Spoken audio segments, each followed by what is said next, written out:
Tangis pilu suami jemput jenazah istri dan dua anaknya tewas kecelakaan bus ALS di Padang Panjang.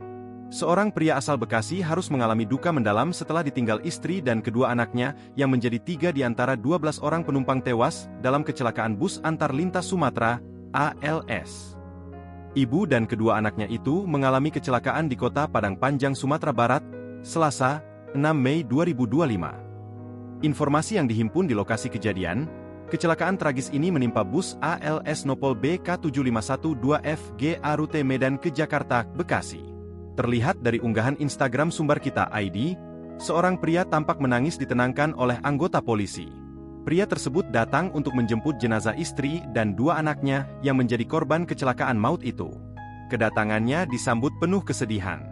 Diketahui istri ibu bernama Rizky Agustini Lubis, 32 tahun. Sementara dua anaknya adalah Rema Andini Pane, 1 tahun, dan Naufal Raihan Pane, 6 tahun. Ketiganya merupakan warga perumahan Pesona Bumiagara, Mustika Jaya, Kota Bekasi, Jawa Barat.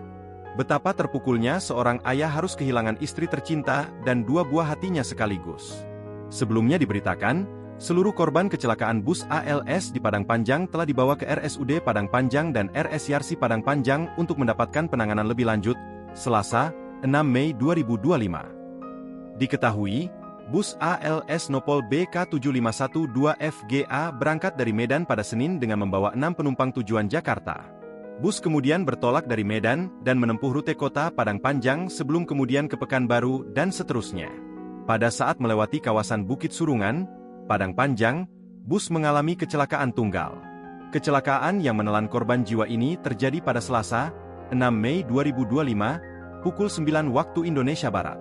Download Tribun X sekarang, menghadirkan lokal menjadi Indonesia.